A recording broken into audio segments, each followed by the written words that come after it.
Howdy, howdy, everybody. Welcome to another episode of It Came from Facebook Marketplace. Producer Logan has bestowed upon a beautiful image for us of what appears to be a Chinese pit bike lit on fire behind a bunch of toys on Facebook Marketplace. It's a beautiful thing. Lots to check out. This is the series where we look at some insane motorcycle listings on Marketplace, but we try to find some good stuff too, show you guys the ins and outs of what you can expect when you look at a listing, both good and cursed. Let's take a look. All right, first up, we have a 2006 Honda VFR for $5,750.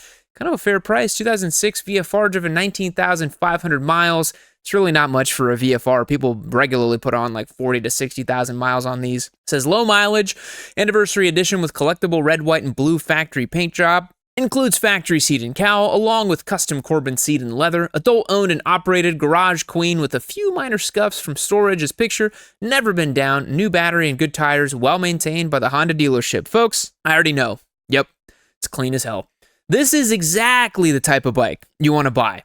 From an older folks, from, someone who took it to the dealer, kept in the garage all the time. And I tell you guys all the time, look at the neighborhood. Look where the bike is located. I'm seeing manicured yards. I'm seeing suburban boomer McMansions.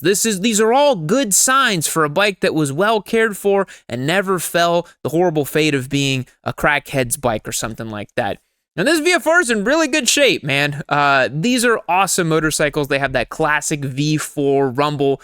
I believe this generation still had the gear-driven cams, but VFR aficionados may correct me in the comments if I am not right about that. Clearly showing the little scuffs on the side of the bike there. That's no big deal, honestly, for a bike of this vintage, 19 years old with nearly 20,000 miles. I mean, it's got the stock cans on it, for God's sake. This bike's got basically everything stock, taken care of at the Honda dealer. Look at the tire wear pattern on the rear of this motorcycle. Look at how much time this gentleman has spent just going straight with this bike. You have barely any wear pattern to the edge of the tire. There's just a hard strip down the middle that's just been ground down into dust. It's just very, very impressive how this motorcycle has been cared for by an older gentleman. It does seem that way. VFRs are awesome. I've known several people who've owned many of them. There always seems to be one kind of floating around Facebook Marketplace. It's weird how there's just what seems to be an infinite amount of well-kept Japanese sport bikes from the mid-2000s. I don't know if in the next 10, 20 years that's going to be the case. Maybe we'll see, good Japanese bikes from the 2010s by that point that are just well-kept and in great shape.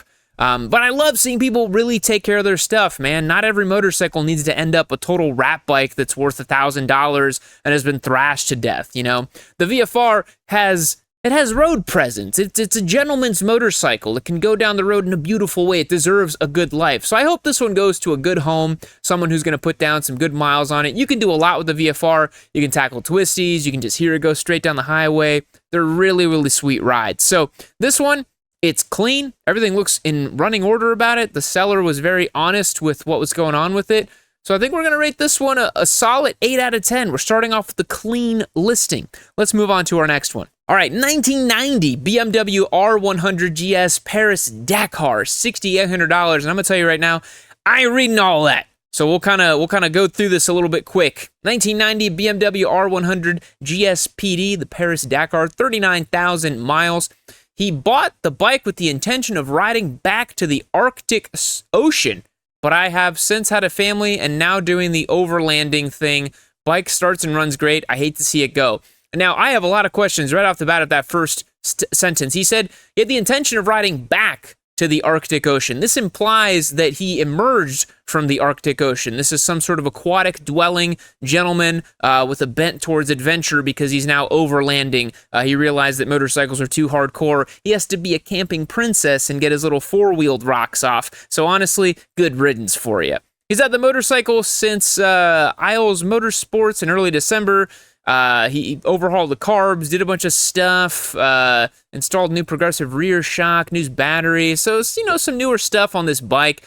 $6,800. I don't know about if the R100 GS Paris Dakar has any kind of provenance about it. I don't know if it's a sort of motorcycle that, people lust after or anything like that. But let's take a look. I mean, it does look cool, right? It's a It's a 90s classic adventure-looking motorcycle. Feels prior gen to long way round, but it's definitely of that same vintage. The side case is honestly, I'm really digging. They kind of look like a guitar case. They have like this kind of cool, like knurled black finish to them, very retro. I bet when you crack those bad boys open, they either smell like cigarettes or like a deep wood of some sort, would be my guess. Newer tires on this bad boy, single-sided disc brake on these. I did not know that these only came with a single-sided disc. Right-side-up forks, some pretty ancient hardware, right? This is a 35-year-old BMW, so you're not going to have some sort of, absolute crusher of a motorcycle. I'd imagine this thing is very soft, very supple, very nice. The front guard, I'm not a super huge fan of, to be honest. I think it looks a little silly.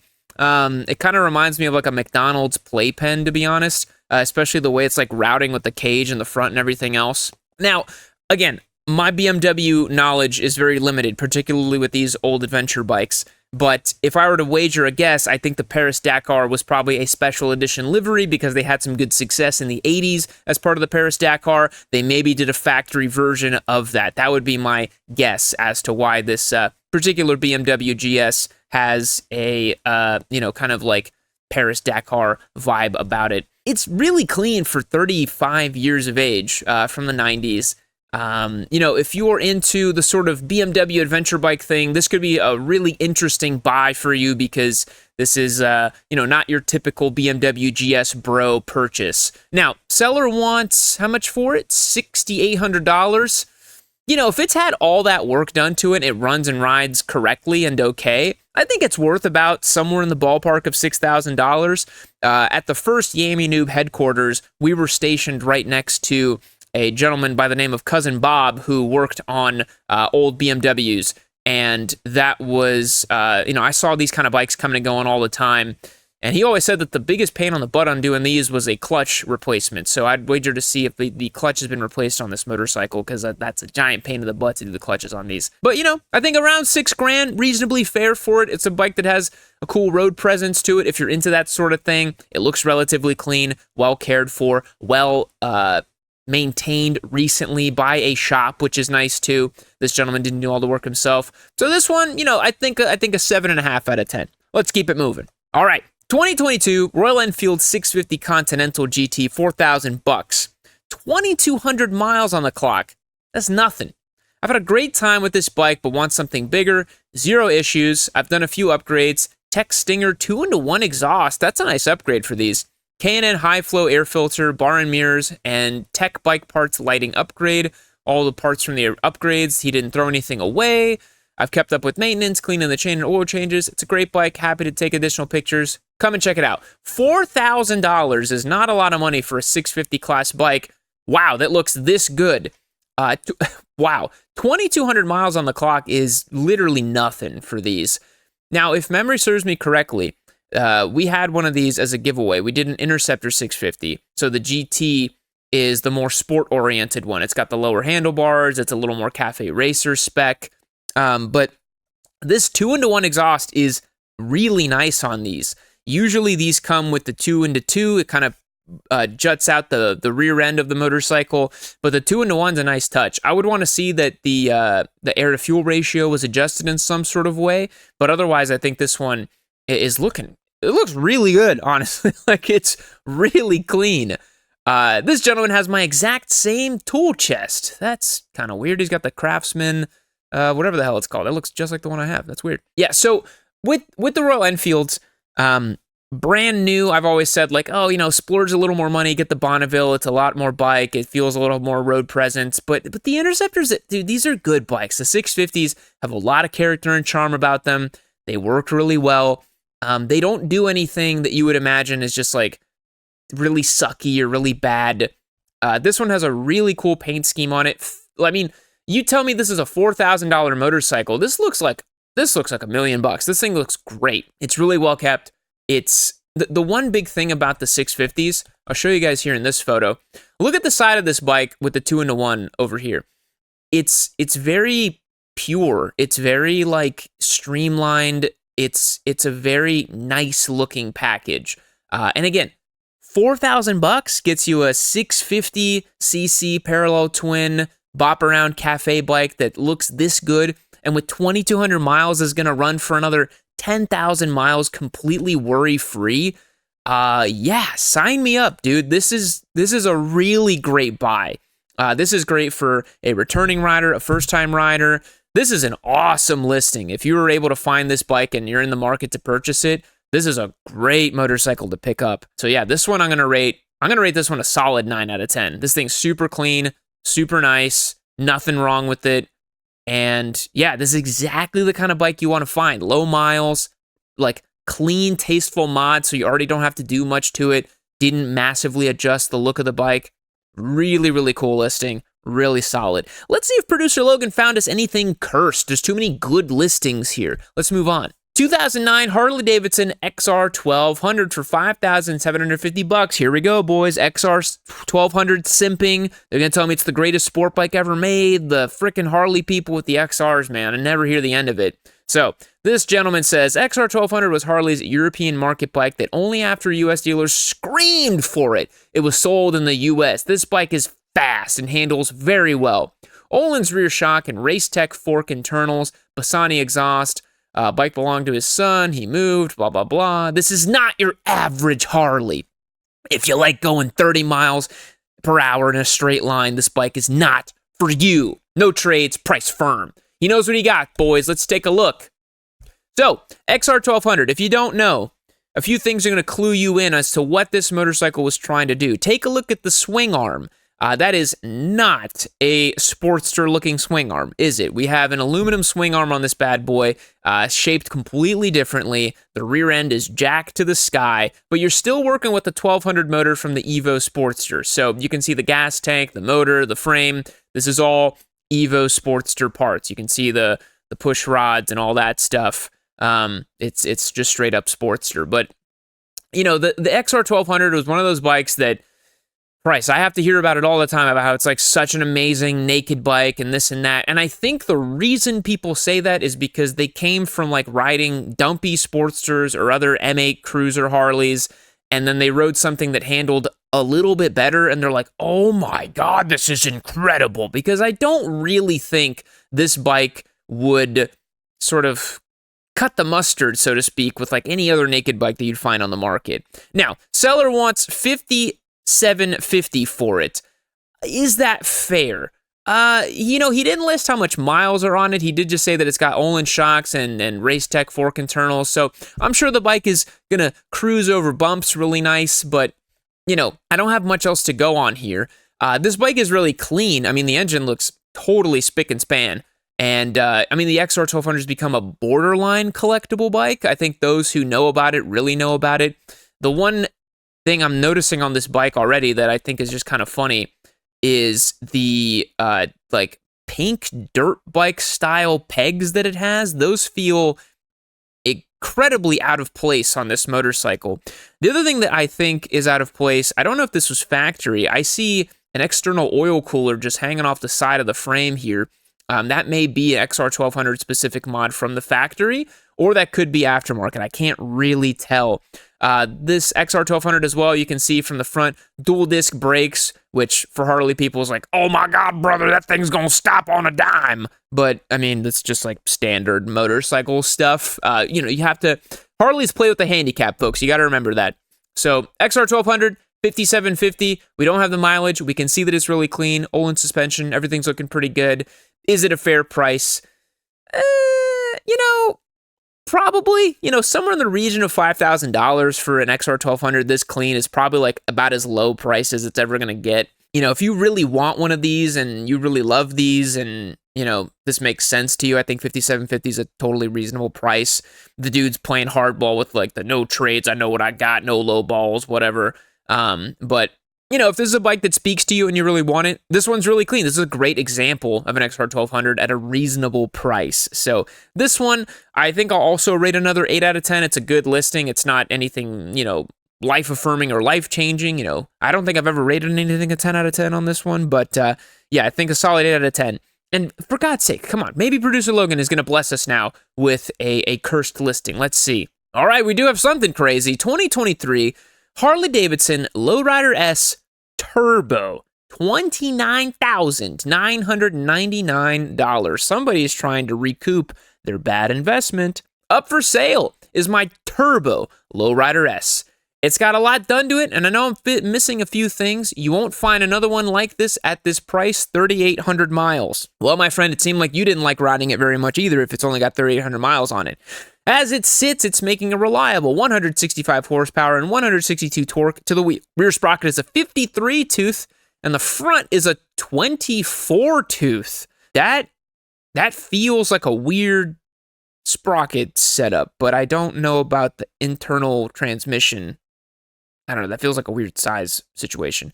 Modification list is in pictures, too long to list. Let's take a look. Well, at least it's very clean, right? I was worried that we were going to get some weird, ugly sticker bomb thing. So, a Turbo Lowrider S. This is something that some breed of Harley people tend to do because they for whatever reason, they can't bring themselves to just buy a fast motorcycle. They say, no, I know I can turn this giant 800-pound hunk of junk into something that goes kind of fast. And you might say, yeah, 165 horsepower, 162 foot-pounds of torque. This thing's basically a Rocket 3. Yeah, but it's also been modified to hell and back, and apparently this seller wants more than the Rocket 3's base asking price, and a Rocket 3 is going to be more reliable than a Turbo Harley. You would only modify one of these or buy one of these if you just wanted something like a total talking point, garish type of thing. But I will caution you, if you are interested in something like this, note that this seller was probably in your same shoes. He probably thought that he wanted a Turbo Lowrider S, whatever. Only 3,800 miles on it, boys. So 2023, he probably bought it new or new-ish and then did all this turbo work to it. And then he still decided, you know what? A Rocket 3 would have been easier. Or he decided, you know what? It's not even that great to ride because it's really just not that many miles on it, right? Or he rode 3,800 miles and he decided that that was all that he really needed to get the fun and jollies out of it, and he's moved on to something else. So we have some luggage on it. We've got the turbo kit. This is the Lowrider S, so this is based on the M8 platform. I'm not going to pretend like I know all the ins and outs about the Lowrider S versus whatever else Harley-Davidson has in the lineup, so we're not going to go there. Dual disc brakes, some really high-quality parts I'm seeing here. This guy certainly did not skimp. These are really good-looking parts on here. This is all stuff that is going to be, in theory, running and reliable. But at the end of the day, unless it's a total meme machine and you're buying it for like $5 or $6 grand, a turbo motorcycle is almost always a bad idea, especially somebody else's turbo bike, because you just never know what they did with it or did to it or how they rode it, and it's just too crazy of a modification to feel comfortable with, A slip-on exhaust here, some bar ends there, that's cool. But as a guy who's owned a turbocharged motorcycle, my Turbo Hayabusa, for those of you who may have not been following the channel for a long time, it's just not worth it. It's not worth it, and this one, for as clean as it is, and it looks like the guy never took it outside of his garage very much, I would happily skip on this motorcycle. So this one we're going to rate a 5 out of 10. Keep it moving. All right, next up, 2014 Honda Grom, $5,500. What is this, 11-year-old Grom for $5,500? It's a 2014 Grom with a 250cc motor swapped into it from a 2019 CBR 250. Build list and photos. This thing's an absolute blast to cruise on. I've hit just short of 100 miles an hour on this bad boy. That's nearly double the top speed of a Grom, folks, just to let you know. 12,000 miles on the chassis, just under 4,000 on the motor, some UV damage on the seat stitching. Air-to-fuel ratio could be more dialed in. Shifter side rear set paint is peeling, but I have a new one that just needs to be installed. Okay, so it's somebody's motor-swapped 11-year-old Grom for $5,500. Let's take a look. Oh my God. It's got the stretch, it's got the exhaust, it's got the lowered bars. This feels like a leprechaun holding a machine gun. That's the vibe I get from the stretched motor-swapped Grom that can go nearly 100 miles an hour. I don't know if you guys have ever taken a Grom up to speeds above 60, 65 even. I've had the pleasure of riding a Grom downhill and tucking in and trying to go as fast as possible. those little 12-inch wheels that they have don't feel very good above 60 miles an hour. So a Grom that you're going to be trying to do nearly 100 on, boy, you really got to have some faith. You know, you got to pray to whatever God you believe in that the leprechaun with the machine gun that is this Grom isn't just going to murder you as you approach those speeds. One mod that he's done on here that I actually did to my own Grom, which is a great touch, is that it's this fixed shift lever right here. You can actually see that. I think it's an IMS shift lever. One of the biggest problems with the Grom from the factory is the shift linkage has like 2 extra rods in it, so it feels really sloppy when you change gears. Doing this mod on a Grom is awesome because you just get a direct lever on the actual output of the transmission. It feels awesome. So yeah, I see the 250cc motor in here. Kind of crazy that this even fits into this Grom. There's not much space in a Grom, but I think the 250 isn't much bigger than the 125. This 250 is liquid cooled though. I'm trying to find out where they put the radiator or what's going on. I see the exhaust here. I see the back half of the engine. I can't see where they put the radiator. I don't think this CBR motor is air cooled. I could be mistaken. Maybe it's air cooled in the Grom because if he's going 100 miles per hour all the time, then you know, what do you need cooling for, right? We have a big list of mods here. Oh, Brembo brakes, blah, blah, blah, the multi-gauge thing, etc., etc. And then at the bottom, more stuff I am forgetting. Very professional. We love to hear it. Inspiring a lot of faith and confidence in me. So, yeah, well, let's put it this way, right? This guy clearly did all the stuff himself. He did a reasonable job for a bike that he would own, but I still think it's the type of thing where you've modified it beyond what somebody would want to purchase it for.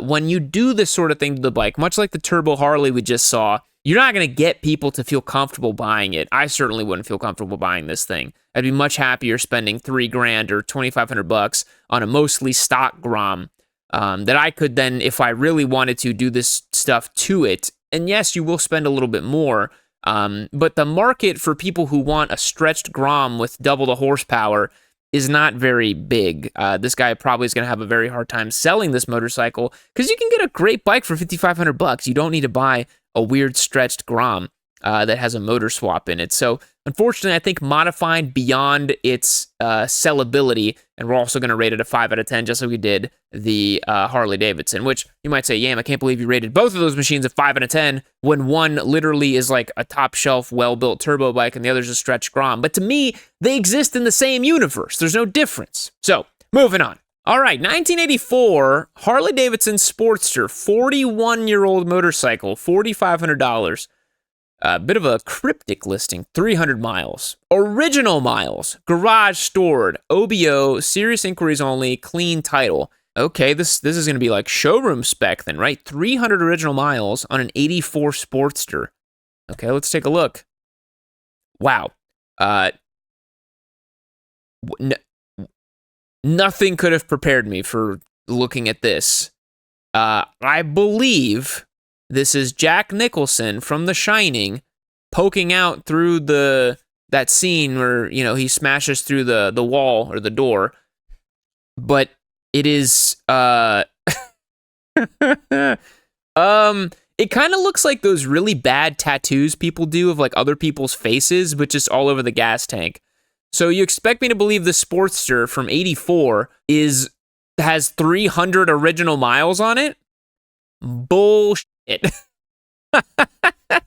Bullshit. This motorcycle has 300 original miles on it. Absolutely not. With the way that the photos are taken, with this gas tank paint job, there is literally zero chance that this bike has 300 original miles on it. I don't care what that odometer says. You might have rolled that over. You probably rolled it back. There is no way this thing has 300 original miles. No way. Because, I mean, if it did, then that means that it just spent the entire time in the garage, never ridden. But it clearly looks like it was ridden, at least a little bit. Too many questions out of this thing. Too many questions for this motorcycle. And I tell you guys this, if you start asking a lot of questions about the motorcycle listing you're looking at, it probably is not a good listing for you to get. The more questions you elicit, the worse off your listing is. I think the gas tank is one of those things where, like, if I had to look at this dude looking down at me every time I rode this bike, it would be very upsetting. You know, it'd be very upsetting to just have to look at Jack Nicholson gazing upon my right arm every time I ride the bike. It's definitely a deal breaker for me. And yeah, I think the guy's completely lying about 300 miles. So this one for the blatant lie, I think we're gonna rate a 3 out of 10, and then we're gonna dock it an additional point for the crazy gas tank and probably a 2 out of 10 because I hate Harley Davidsons. You guys know that. All right, moving on. 2004 Honda Hornet, $3,800. 2004 Honda Hornet 919 CB900F. Fantastic bike. Great running, comfortable to ride, naked sport bike, low miles at just 6,300. Unfortunately, just not getting ridden enough lately and would like the space back in the garage. Also have Joe Rocket jacket, pants, women's size, large gloves, and a pit bull rear stand that can go along with it. So this person getting completely out of the game. Whoa! Holy slime time. Holy Shrek. Holy Nickelodeon. This is certainly not factory paint job from Honda because we have like the Kawasaki spec slime time lava lamp looking paint job over here. Why would you do this? I bet you this motorcycle was a beautiful color when it started life, and you decided to do not green, not blue, but both. One or the other would have been fine. The green would have been a fun, flashy choice, well executed, could have looked cool, could have convinced somebody it was a Kawasaki if you really wanted to. The blue would have been super classy and nice and classic. Why both? Why did you not choose one color? Whoever painted this bike, I don't know who did. They did a reasonably good job. It looks relatively professionally done, the paint job, that is. The 919 is a great motorcycle. They're virtually unkillable. I have a very big soft spot for them as well. The very, very first giveaway bike I ever did back in 2018 when I literally summoned up a bunch of degenerates on Patreon and was like, we're going to go buy a $1,500 crap bike and try to fix it. Let's go. That was where this whole rigmarole started. And so, yeah, I think the 919 is a great platform. If you can look past the paint job on this one, this is actually a good buy. There's a good motorcycle underneath here with just 6,300 miles on the clock and what looks to be like maybe just, you know, the tires look to be in decent condition. Like this is definitely like a running and riding bike. You could certainly go and have some fun with this thing. It's got the classic chromed out gauge pods, the single round headlight. Everything looks pretty stock on it too. It looks like it has the stock pipes on it, stock headlight in the front, like stock mirrors. Like it actually looks pretty decent and clean. But yeah, the paint job is just nuts, right? Like the paint job is just crazy on one of these.